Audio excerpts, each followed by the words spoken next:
பண்ணி சூரியன் மூவ் ஆகி போய் போக போக குரு வக்கரத்திலே இருப்பார். அந்த 5 மாசன்றதை தாண்டி கிட்ட வந்துட்டாரு அப்படின்னா வக்கரத்துல இருந்து அவர் நேர்கதிக்கு வந்துடுவார். இப்ப இவர் எப்போ வக்கரத்துல நேர்கதி வராரு அப்படின்னு பாத்தீங்கன்னா பங்குனி 30ஆம் தேதி நேர்கதி ஆயிட்டார். காரணம் என்னன்னா திருப்பி சூரியன் வந்து மேஷத்துக்கு வந்துடுவார். மேஷத்துக்கு வரும்போது குரு எங்க இருப்பாரு? சிம்மத்துல இருப்பார். அப்ப நேர்கதிக்கு வந்துட்டாரா?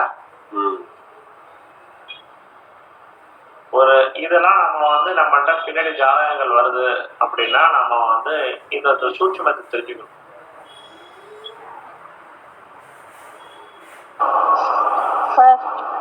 வணக்கங்கம்மா, சொல்லுங்கம்மா. சரி, நீங்க சொன்னது வந்து இப்ப சூரியன்ல இருந்து 5வது இடம் இல்லைங்களா? சூரியன்ல எந்த ராசி? 5வது இடத்துல இருந்து 9ஆம் இடம் வரைக்கும் வச்சுக்கணும். 8, 9 வரைக்கும். 8, 9ங்களா? ஆமா. அப்போ அந்த குரு வக்கரத்துல இருக்கா நேர்கதியில இருக்கான்றது நம்மளுக்கு தெரியும். ஓகே.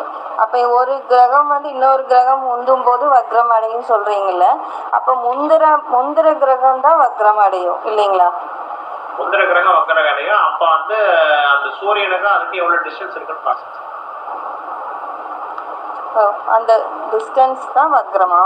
ஆமா. அப்ப சூரியன் வந்து ஒரு மாசம் ஒரு ராசியில போறாங்க. இப்ப இதுக்கு உதாரணம் பாத்தீங்கன்னா சுக்கிரனும் புதனும் அதிகமா வக்கரம் அஸ்தமனம் ஆயிட்டே இருப்பாங்க. சரி.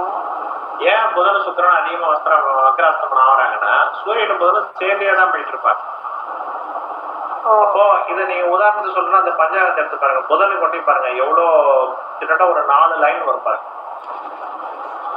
அதான் பேஜ் 22ல.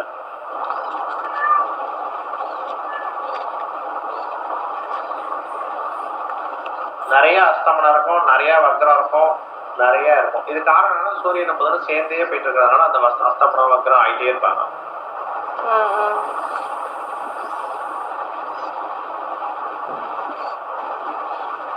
அதே மாதிரி சுக்கிரனுக்கும் வந்து பாத்தீங்கன்னாக்கா வக்கரம் ஆரம்பிக்கிறது எப்ப அப்படின்னு பாத்தீங்கன்னா புரட்டாசி மாசம் 17ஆம் தேதி வக்கரம் ஆரம்பிக்கும்.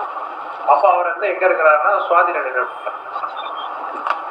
இதெல்லாம் நம்ம வந்து பாத்துக்கணும். இப்ப சனிக்கு வந்து பாத்தீங்கன்னா வக்கரம் அதே மாதிரி வரும். சனி வந்து எப்போ வக்கரம் ஆரம்பிக்கிறார் அப்படின்னு பாத்தீங்க அப்படின்னாக்கா ஆடி மாசம் 10ஆம் தேதி வக்கரம் ஆரம்பிக்கிறார். ஏன் ஆடி மாசம் வக்கரம் ஆரம்பிக்கிறார் 10ஆம் தேதி? ஆடி மாசத்துக்கு போது பாத்தீங்கன்னா சூரியன் வந்து கரெக்டா கடகத்துல இருப்பார். அது அவருக்கு வக்கர நிவர்த்தி எப்போ ஆகிறாரு பாத்தீங்கன்னா ஐப்பசி மாசம் தான் சனி வக்கர நிவர்த்தி ஆகிறார். ஐப்பசி மாசன்ற போது துலாத்துல போகும்போது சூரியன் வந்து நேர்கதி ஆகிறார். சனி பத்தி சொன்னீங்களா? எங்க இருக்கு அது? சனி பத்தி ஒண்ணும் இல்ல, 23ஆம் பக்கத்துல இருக்கு. 23 பாக்குறேன். சுக்கிரன் இருக்கு. அடுத்தது சனி 23 அதுலயே பாருங்க. அடுத்தது கீழே. ஆமா, சனி சித்திரை. ஓகே. ஆமா. இப்போ உங்களுக்கு புரிஞ்சிருக்கும், நம்ம ஒரு ஜாதக கட்டத்தை வந்து பேசிக்கா பார்த்துட்டு பலனை சொல்ல முடியாது. இதுல வக்கரம் இருக்கின்றது ஒண்ணு தெரியுது, அஸ்தமனம் இருக்கின்றது ஒண்ணு தெரியுது. சனி வந்து 10 ஆடி வந்து வக்கர ஆரம்பம். ஆமா. வக்கர நிவர்த்தி வந்து பாத்தீங்கன்னா கார்த்திகை 24ஆம் தேதி. அப்ப அதாவது நம்ம எப்படி எடுத்துக்கணும்னா இப்ப வந்து எந்த ஃபார் எக்ஸாம்பிள் வந்து இப்போ விருச்சிகத்துக்கு வந்து பாத்தீங்கன்னா குரு வந்து இப்போ குரு பயிற்சி வச்சு நான் சொல்றேன். உங்களுக்கு வந்து குரு வந்து இதுல வராரு, கடகத்துக்கு வராரு. கடகத்துல வரும்போது விருச்சிகத்துக்கு வந்து பாத்தீங்கன்னா அது 9 விருச்சிகத்துக்கு 9ல குரு தானே சார் சொல்லுவாங்க. அப்படி எப்படி சொல்ல முடியும்? குரு இருக்கிற இடத்துல இருந்து 5ஆம் இடத்துல தானே பாப்பாரு. இல்ல பாக்குறது சார், வர 9ல குருன்னு சொல்லுவாங்க இல்லையா, அந்த டயத்துல. அது சொல்றேன். எப்படி 9ல குருன்னு சொல்ல முடியும்? விருச்சிக ராசிக்காரங்களுக்கு 9ல குருன்னு சொல்லலாம். அதுதான் விருச்சிக ராசிக்காரங்களுக்கு தான் சொல்றேன். ஆமா, விருச்சிக ராசிக்காரங்களுக்கு 9ல குருன்னு சொல்லலாம். இதே தனுசு ராசிக்காரங்களுக்கு 8ல குருன்னு சொல்லலாம். 8ல குரு. ஆமா. மேஷ ராசிக்காரங்களுக்கு 4ல குருன்னு சொல்லலாம். உங்களுக்கு ஒரு பேசிக்கா தெரியுதா?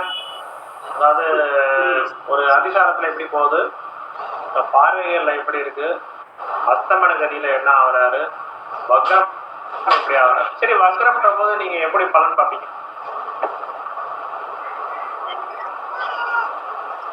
சார் அதிசாரம் சார் அது குரு வக்ரம், அதான் எனக்கு இந்த 2 விஷயம் திருப்பி போட்டு கன்ஃபியூஸ் ஆகிட்டே இருக்கு. அதிசாரம் வக்ரம். அதிசாரம்ன்றது வந்து முன்னோக்கி போறது கரெக்டா? கடகராசில இருந்து சிம்மராசிக்கு போயிடுறது. அதுதான் கடகராசில இருந்து சிம்மராசிக்கு போறதுதான் வந்து அதிசாரம். பின்னாடி போறதா? ஆமாங்க, கடகத்துல ஒரு வருஷம் சஞ்சாரம் பண்ணாம சிம்மத்துக்கு சேர்ந்து போயிடுறாருல. அதுதான் சார், நான் முன்னோக்கி போறதா பின்னோக்கி போறதான்னு கேக்குறேன். ஆமா, முன்னோக்கி போறது அதிசாரம். வக்ரம்ன்றது ரிவர்ஸ்ல வர ஆரம்பிச்சிடும், பின்னாடி வருது. ஓகே. ஆமா ஆமா ஆமா, புரியுதுங்களா? நல்லா புரியுது அந்த இடம். ஏன்னா இதை நீங்க வந்து பேசிக்கா தெரிஞ்சு வச்சுக்கணும். இப்ப குரு பயிற்சி பலன்கள் வந்து நம்ம படிக்கிறதுக்கும் சப்ஜெக்டுக்கும் மாறுன்றது உங்களுக்கு புரியுதா? அப்போ கரெக்ட் சார். சரி, இப்ப வக்ரம் எடுக்கும்போது குருவை நீங்க எப்படி பலனுக்கு எடுத்துக்குவீங்க?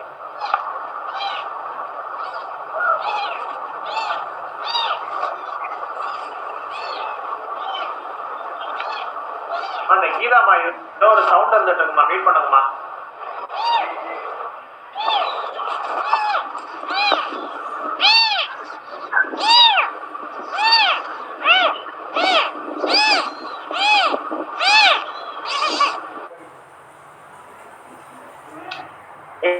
மீட் பண்ணுங்க. நாகதீபன் சார் லைன்ல இருக்கீங்களா? இப்ப வந்து உங்களுக்கு வக்ரம்ன்றதுக்கு வந்து கேள்வி கேட்டா அது புரிஞ்சுதா உங்களுக்கு? வக்ரத்துக்கு எப்படி பலன் எடுத்துக்குவீங்க அப்படின்ட்டு. அத நீங்க வக்ரத்துக்கு வந்து நீங்க சொன்னீங்களே சார். இப்ப ஒண்ணு இல்ல, இப்ப ஒரு குரு வந்து வக்ரம் எங்க ஆகுறாரு நல்லா பாருங்க. மக நட்சத்திரத்துல 1ல வக்ரம் ஆகுறாரு. ஓகேவா? வக்ர ஆரம்பம் கார்த்திகை மாசம், அதாவது ஐப்பசி மாசம் 27ஆம் தேதி வக்ரம் ஆரம்பிக்கிறார். கார்த்திகை 27 சார். கார்த்திகை 27, சாரி. இப்ப கார்த்திகை 27 வக்ரம் ஆரம்பிக்கும் போது அவர் எந்த ராசியில நின்றுட்டு இருக்கிறாரு? மக நட்சத்திரம் சிம்ம ராசியில நிற்கிறார். ஆமா, வக்ரன்றப்போ ஆமா முன்னோக்கி போறது. ஆமா ஆமா. அப்ப அந்த வக்ரம் இருக்கும்போது நீங்க பலன்களை பார்க்கும் போது கடகத்துல இருக்கிற மாதிரி பலனை பார்க்கணும். பலனை பார்க்கணுமா? பலன் பாக்குறீங்கன்ற போது அந்த வக்ரம் அடைஞ்சிருச்சுன்னா அந்த பலன் வந்து கடகத்துல இருக்கிற மாதிரி நீங்க எடுத்துக்கணும். ஒரு இமேஜினேஷன், கற்பனை எடுத்துக்கணும். ஓகே. ஆமா ஆமா ஆமா. ஏன் அப்படி சார்? ஏன் அப்படின்னு பாத்தீங்கன்னா வக்ரம் அப்படின்னாலே ஒரு கட்டம் முன்னாடி நோக்கி பாக்குறது தான். இப்போ உங்களுக்கு உதாரண ஜாதகம், இப்போ உங்க ஜாதகத்துல வந்து சனி வக்ரமா என்ன வக்ரம்? ஆமா சார். இப்போ உங்களுக்கு சனி வக்ரம்னா சனி எந்த ராசியில இருக்கிறார்? சொல்றேன். துலாத்துல இருக்காரா? ஆமா. அதாவது துலா லக்னம், துலாத்திலே சனியும் உங்களுக்கு வேற என்ன கிரகம் இருக்குங்க? இந்த சொல்லிடுறேன் சார். ஏன்னா உங்க ஜாதகத்துல சொன்னா உங்களுக்கு டக்குன்னு புரியும். நான் அப்படிதான் எல்லாத்தையும் நடந்து வச்சது கம்பேர் பண்ணிட்டே வரேன்.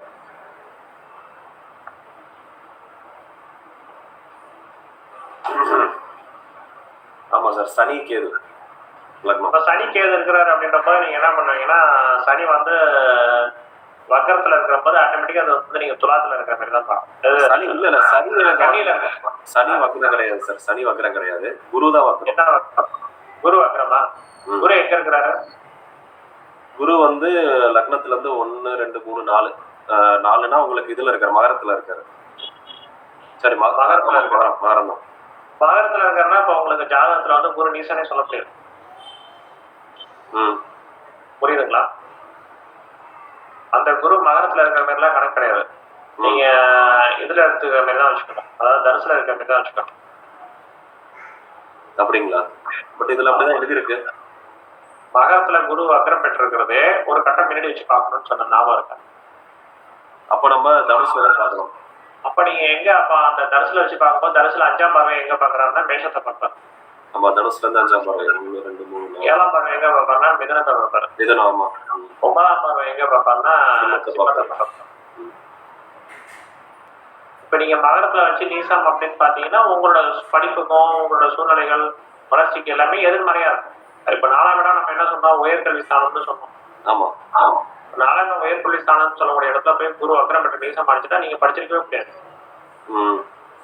அந்த விதி இங்க பொறுத்துல பண்ணும். பட் அப்ப இதை தப்பா எழுதுனது தப்பா? எழுதுனது தப்பு இல்ல, நம்ம பார்க்கக்கூடிய மெத்தடு கரெக்டா பண்ணணும். ஓகே. ஆனா இந்த வக்ரம் எழுதியிருக்காங்களே அது கரெக்டான்னு நான் கேட்கறேன். வக்ரம் எழுதியிருக்க கரெக்டானா நீங்க சூரியன் உங்களுக்கு எங்க இருக்கிறாரு கட்டத்துல? சூரியன் வந்து இதுல இருக்காரு சார், கடகத்துல இருக்காரு. சூரியனுக்கு எத்தனாவது கட்டத்துல குரு இருக்கிறாரு? சூரியன்ல இருந்து 1 2 3 4 5 6 7ல இருக்காரு. அதான் 9 5ல இருந்து 8 சூரியனுக்கு 5ல இருந்து 8 போனா வக்ரம்னு சொன்னா ஆமா. உங்க ராசி கட்டத்துல அது கரெக்டா இருக்கா? கரெக்ட். ஆமா. இப்போ பேசிக்கா பாக்குறவங்க என்ன நினைப்பாங்க, இல்ல துலா லக்னத்துக்கு 4 குரு வக்ரம் பெற்று நீசமா இருக்காருன்னு பார்க்காம குரு நீசம் அப்படின்னு பார்த்து அந்த பலத்தை பண்ணணும். அந்த அவங்களுடைய தன்மைகள் என்ன, அவங்க என்ன ஆதிக்கத்துல இருக்கிறாங்க அப்படின்றதெல்லாம் வச்சுப்பாங்க.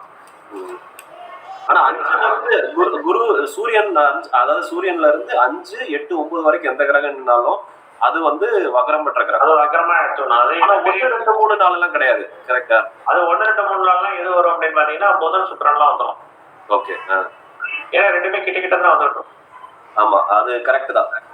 அதாவது ஆமா, அப்படி எனக்குறதுல பாத்தீங்கன்னா சூரியன் கூடயே தான் புதனும் இருக்கு. உங்களுக்கு இல்ல, எல்லாருக்குமே அப்படிதான் இருக்கும். ஒண்ணு அது உதாரணம் சொல்லணும்னா தனுசு வரைக்கும் பாத்தீங்கன்னா புதன் வந்து மின்னோக்கி போயிட்டு இருப்பாரு, சூரியனை தாண்டி போவாரு. தனுசுல இருந்து மீனம் வரைக்கும் பாத்தீங்கன்னா சூரியனுக்கு பின்னாடி ஒருவர் புதன். இதுக்கான நான் உங்களுக்கு கிளாஸையும் நான் பின்னாடி சொல்லித்தரேன். அதாவது ஒரு ஜாதகம் இதெல்லாம் எதுக்கான விஷயங்கள் அப்படின்னு பாத்தீங்கன்னா, ஒரு ஜாதகத்துல கிரகம் எழுதியிருக்கிறதோ அந்த கட்டமோ கரெக்டா இருக்கான்றதை நம்ம இதை வச்சு செக் பண்ணிடணும். இதுக்கு முன்னாடி நான் சுக்கிரனுக்கு சொல்லியிருந்தேன், சுக்கிரன் சூரியன்ல இருந்து எத்தனை கட்டம் பின்னாடி இருப்பாருன்ற ஒரு விஷயத்த சொன்னேன். அது லாபம் இருக்கா? சுக்கிரன் வந்து அதாவது சுக்கிரன் இப்போ ஒண்ணுல சிம்மத்துல சூரியன் இருக்கிறாருன்னா சுக்கிரன் ஒரு 5 கட்டத்துக்கு தான் இருப்பார். அது நான் ஏற்கனவே உள்ள கிளாஸ்ல சொல்லி கொடுத்துருக்கேன். வேற யாருக்கா தெரிஞ்சனாலும் அதை பத்தி சொல்லுங்க. சூரியன் சிம்மத்துல இருக்கிறாருன்னா, இப்ப சூரியன் கடகத்துல இருந்தாருன்னா சார், சூரியன் கடகத்துல இருந்தாருன்னா ஒண்ணு கிடையாது, ரிஷபத்துல இருந்து கன்னி உள்ளதான் சுக்கிரன் இருப்பார். அதை தாண்டி எங்கேயும் போக மாட்டேன். கரெக்ட். உங்களுக்கு எங்க இருக்காரு? மிதுனம். ஏன்னா ஒரு 2 கட்டம் முன்னாடி அல்லது 2 கட்டம் அடுத்தது. இதை தாண்டி சுக்கிரன் போய் இருக்கிறாரு அப்படின்னா அந்த ஜாதகம் தப்பு. இதை நான் நோட் பண்ணிக்கிறேன் சார். சூரியன்ல இருந்து சூரியன் வந்து எங்க நின்னா இந்த இது சுக்கிரன் எதுக்கு? சூரியனுக்கு 2 ராசி முன்னாடியோ பின்னாடியோ தான் சுக்கிரன் இருப்பார்.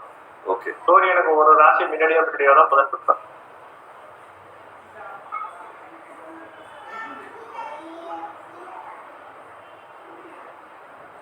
ஏன் இந்த 2 பேரும் ஒன்றுகிட்டே இருக்கிறாங்கன்றதுக்கான காரணம் என்னன்னா, சுக்கிரனுடைய சுற்று அளவு சுத்தி வரக்கூடிய டைம்ன்றதும் 1 மாசம் தான். புதன் வந்து சூரியனை சுத்தி வரதுன்றதும் 1 மாசம் தான். செவ்வாய்க்கு 45 நாள். நம்ம இதை படிக்கும்போது 9 கிரகங்களை பத்தி பேசும்போது ஒன்னொன்னு சொன்னோம். குருக்கு வந்து 1 வருஷம் சொன்னோம், சனிக்கு வந்து 2.5 வருஷம் சொன்னோம், ராகுக்கு இதுக்கு 1.5 வருஷம் சொன்னோம். ஞாபகம் இருக்குங்களா? ஆமா சார். ஃபாஸ்டா மூவ் ஆகிற பிளானட்ஸ் இதெல்லாம் சுக்கிரன் அதை பத்தி சொன்னா தெரியுங்களா? அப்ப சுக்கிரன் 1 மாசம்ன்ற போதும், சூரியன் 1 மாசம்ன்ற போதும், புதன் 1 மாசம்ன்ற போது ஈவனா தானே வருவாங்க. பக்கத்திலேயே தான். ஒண்ணு முன்னாடி இருக்கும் இல்ல பின்னாடி இருக்கும். பின்னாடி இருப்பார். அவ்வளவுதான். இதை நோட் பண்ணிக்கிட்டீங்களா? ரொம்ப முக்கியமான விஷயம், எல்லாருமே நோட் பண்ணிக்கணும். இதுல ஒன்றும் புரியுதா சார்? இதுல செவ்வாய் எப்படி சார்? செவ்வாய் எவ்வளவு வேகமா? செவ்வாய் வந்து 45 நாள். அது சுக்கிரன் மாதிரி ஏதாவது? சுக்கிரன் மாரி கிடையாது. சுக்கிரன் 30 நாள், புதன் 30 நாள். சூரியனை சுத்தி வரக்கூடிய காலம். செவ்வாய் வந்து 45 நாள். அதாவது செவ்வாய் எப்படி 45 நாள்னா ஒரு ராசி கட்டத்துல 45 நாள் இருக்கும். குரு ஒரு ராசி கட்டத்துல 1 வருஷம் இருக்கும், சனி ஒரு ராசி கட்டத்துல 2.5 வருஷம் இருக்கும், ராகு ஒரு ராசி கட்டத்துல 1.5 வருஷம் இருக்கும், சூரியன் 1 மாசம் இருக்கும், புதன் 1 மாசம் இருக்கும், சுக்கிரன் 1 மாசம், செவ்வாய் 1.5 மாசம் இருக்கும். இது ஒரு ஆவரேஜ். பின்ன வரும். இதெல்லாம் நீங்க ஒரு ப்ரெசென்ட் பண்ண போது இதெல்லாம் உங்க மைண்ட்ல ஓடணும். இது உங்களுக்கு நிறைய ஜாதகங்களையோ அல்லது நிறைய விஷயங்களையோ பார்க்க தான் இது வரும். ப்ராக்டிஸ் ஆகும். இப்ப குரு பயிற்சி பலனை பத்தி பார்க்கலாமா? பார்த்துடலாம் சார். இப்போ வந்து ஜூன் மாசம் 1ஆம் தேதி வைகாசி 18 அன்னைக்கு குரு வந்து பாத்தீங்கன்னா முதல்ல சார் ஒரே ஒரு நிமிஷம் இருங்க. நான் வந்து இது செப்பரேட் கிளிப்பாக நான் ரெடி பண்ண ஒரே ஒரு நிமிஷம் பாருங்க சார், ஒரே நிமிஷம்.